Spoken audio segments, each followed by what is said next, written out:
बिहार में अब smart meter का मुद्दा जो है वो काफी तूल पकड़ता जा रहा है। लगातार विपक्ष जो है इसको लेकर अ, आवाज को बुलंद कर रहा है और प्रखंडों तक जो है अब लोग जो है घरों से निकलकर आंदोलन कर रहे हैं। वहीं कहीं अगर इस बिजली विभाग के अधिकारी स्मार्ट मीटर लगाने जा रहे हैं तो उनका पुरजोर विरोध किया जा रहा है। इन तमाम मुद्दों पर चर्चा करने के लिए हमारे साथ पूर्व आईपीएस अधिकारी अमिताभ कुमार दास जी हैं। कैसे देखते हैं स्मार्ट मीटर का बड़ा विरोध होने लगा है, लोग विधानसभा चुनाव नजदीक आ रहा है। ये सही कहा आपने। सच तो ये है कि स्मार्ट मीटर का जो मुद्दा है, आप कह सकते हैं कि पलटू राम के गले की हड्डी बन गया है। एक जगह मैं सुन रहा था कि कोई राजनीतिक विश्लेषक था, बता रहा था कि इस बार के चुनाव में 3 एस नीतीश कुमार को बहुत नुकसान पहुंचाने जा रहा है। पहला एस था, उसका मतलब सर्वे, यानी सर्वेक्षण, जो भूमि सर्वेक्षण हो रहा है, जो आज खबर आ रही 6 महीने के लिए टला है, वो तो पहला एस सर्वे था। दूसरा एस उसने कहा स्मार्ट मीटर, है ना। और तीसरा एस उसने कहा जो शराब, मतलब यदि हिंदी में आप शराब को कहें तो वो एस एस से ये होगा। तो उसने कहा कि ये जो 3 एस हैं, ये इस बार चुनावी बहुत नुकसान पहुंचाने जा रहे हैं नीतीश कुमार को। और सर्वेक्षण वाला तो नुकसान लगता है नीतीश कुमार को पता चल गया होने वाला है, क्योंकि पहले 3 महीने के लिए टाला गया, अब 6 महीने के लिए टाला गया है। मुझे नहीं लगता कि अब होने वो वाला टलते है, रहेगा। अब टलते रहेगा। अब सरकार टालू टेक्नोलॉजी पर उतर गई है, अब उसको होना नहीं है। सरकार एक बार में भी उसको वापस ले सकती थी कि ये नहीं होगा, लेकिन तब सरकार की बड़ी फजीहत होती कि आपने इतने धूमधाम से शुरू किया था, 10,000 विशेष अमीनों की बहाली हुई थी और तुरंत टाइम टाइम फिक्स हो गया 1 महीने में। तो सरकार की किरकिरी होती, तो किरकिरी से बचने के लिए होम्योपैथी डोज में 3 महीना के लिए टला, फिर 3 महीना के लिए, फिर 3 महीना के लिए। तो खैर वो तो खत्म हो गया मुद्दा। अब बच गया स्मार्ट मीटर और ये शराबबंदी। तो स्मार्ट मीटर का मामला आपने सही कहा कि इसको बहुत लेके विरोध हो रहा है, और कई जगह तो मतलब मारपीट तक की खबर आ गई है कि बिजली विभाग के कर्मचारी गए स्मार्ट मीटर लगाने, तो उनके साथ मतलब मारपीट तक हो गई है। और विपक्ष तो मतलब खोजते रहता है सरकार के खिलाफ असंतोष के मुद्दे।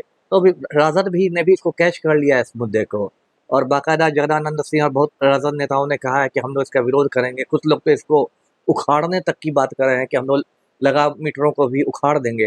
तो देखिए, स्मार्ट मीटर में तो झोल झाल है ही। एक तो बहुत बड़ी बात आई है जो ईडी ने कही है कि ये जो संजीव हंस है, बहुत भ्रष्ट आईएएस अधिकारी है बिहार का, पलटू राम के नवरत्नों में गिनती होती है। ये भी बिजली विभाग में था, ऊर्जा विभाग में था, पावर होल्डिंग कॉरपोरेशन में, और स्मार्ट मीटर इसी के कार्यकाल में लगे हैं। तो संजीव हंस के बारे में ईडी ने मतलब बताया है कि संजीव हंस ने स्मार्ट मीटर बनाने वाली कंपनी से एक मर्सिडीज कार घूस में ली। अब मर्सिडीज कार देखिए, जर्मनी में बनने वाली कार होती है, बहुत महंगी कारों में उसको माना जाता है। मतलब आम लोग, मध्यम वर्गीय लोग तो नहीं रखते हैं, और एक ईमानदार आईएएस तो कतई नहीं रख सकता है। तो जब आपने एक मर्सिडीज कार घूस में लेके स्मार्ट मीटर लगवाया है, तो इसी का मतलब है कि दाल में काला है। क्योंकि जिस कंपनी ने आपको मर्सिडीज घूस में दिया है, तो वो तो फिर मुनाफा लेने की कोशिश करेगी, और मुनाफा आएगा कहाँ से? यही आम आदमी का खून चूस के आएगा। और स्मार्ट मीटर को लेके बहुत सारी बातें हैं। कुछ लोगों का तो कहना है कि बहुत ज़्यादा उनका बिल उठ रहा है। उनका कहना है कि हमारे घर 2 पंखे चलते हैं, 2 बल्ब चलता है, और इतना हज़ार का महीना आ जाता है। फिर स्मार्ट मीटर में एक ये समस्या है कि कहने के लिए तो वो लोग कहते हैं कि आप इसको ऑनलाइन ये कर दीजिए, चार्ज कर दीजिए। लेकिन यहाँ जो हकीकत है, गाँव में जितने लोग हैं, अनपढ़ लोग हैं, या उतना लोग, हर आदमी को इतनी टेक्नोलॉजी नहीं मालूम है, लोग उतना नहीं करते हैं। और स्मार्ट मीटर में बिना कोई ऐसे नोटिस दिए अचानक आपकी बिजली चली जाती है। और तेजस्वी यादव जो विपक्ष के नेता है, उन्होंने इस मुद्दे को पकड़ लिया। उन्होंने कहा कि हमारी सरकार बनेगी तो हम 200 यूनिट बिजली जो है वो मुफ्त देंगे। तो देखिए, ये तो मुद्दे हैं, बिजली, पानी, सड़क, ये सब मुद्दा है, आम आदमी से जुड़ा हुआ मुद्दा होता है। जैसे दिल्ली में आम आदमी पार्टी ने भी कुछ यूनिट बिजली मुफ्त देने का वादा किया था, तो इसका काफ़ी फायदा मिला था चुनाव में। तो ये सब मामले हो सकते हैं। तो हो सकता है अभी, जैसे कि भूमि सर्वेक्षण के मुद्दे पर सरकार बैकफुट पर चली गई, हो सकता है पलटू राम फिर समीक्षा करें, और फिर उनको लगे कि स्मार्ट मीटर में मतलब कुछ चुनावी नुकसान हो सकता है। सबके घर से खुलवाने लगे हैं क्या? कोई कोई ठीक नहीं है ना। खुलवाए, या ये कहे कि पर जिनको लगवाना है मर्जी से लगवा सकते हैं, लेकिन परंपरागत मीटर भी जारी रहेगा। कुछ हो सकता है बीच का रास्ता निकाला जाए, बीच लेकिन का रास्ता निकाला जाए। हो सकता है ना। सरकार ये चाहे कि बीच का, अब इतना कंपनी से घुस लिया गया है, तो उसको भी तो ध्यान रखना है सरकार को। जिन लोगों ने मर्सिडीज कार ली है, उन लोग को तो ध्यान रखना है कंपनी के हितों का। उस पर तो कार्रवाई होनी चाहिए, तुम उस पर ध्यान क्या रखेंगे? नहीं नहीं, उस वो तो देखिए, उस पर तो एफआईआर हो गया, ईडी ने एफआईआर कर दिया। संजीव हंस को बुलाया भी गया है पूछताछ के लिए, हो सकता है उसकी गिरफ्तारी भी हो जाए। संजीव हंस ने तो कुछ ज़्यादा ही खा लिया, इसलिए अब तो मतलब अपच हो रहा है ना। तो ये सब है। अब क्या होता है क्या चुनाव में? लगता है आपको ये 3 ऐस जो है नीतीश कुमार को सत्ता से हटा देंगे? लुटिया डुबा देंगे जी। प्रशांत किशोर ने तो मतलब ओपनली कहा, कल संयोग से 2 अक्टूबर को उसकी पार्टी लॉन्च हो रही है जनसुराज, उसने ओपनली कहा कि भूमि सर्वेक्षण जो है वो नीतीश कुमार के ताबूत में आखिरी कील साबित होगा। और लगता है ये बात ये भी, मैंने भी एक वीडियो बनाया था अपने यूट्यूब चैनल पर कि भू सर्वेक्षण जारी है, घरे घर मारामारी है। उसमें मैंने कहा था कि यदि पलटू राम इसको नहीं रोकेंगे तो अगले चुनाव का पलटू राम को भी अपना खसरा नंबर पता करना पड़ेगा, वो भी मुख्यमंत्री आवास से बाहर ही रहेंगे।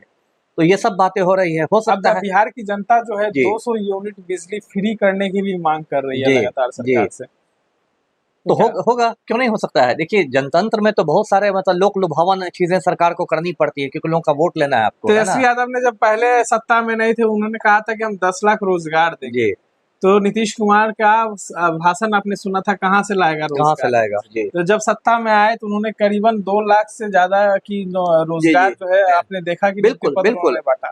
तो फिर तेजस्वी यादव ने अब जो है सत्ता से बिल्कुल। वो बाहर है और 200 यूनिट बिजली की बात कर रहे हैं, तो क्या लगता है तो दे एक एक पाएंगे? एक सरकार पर तो दबाव बन ही जाएगा ना।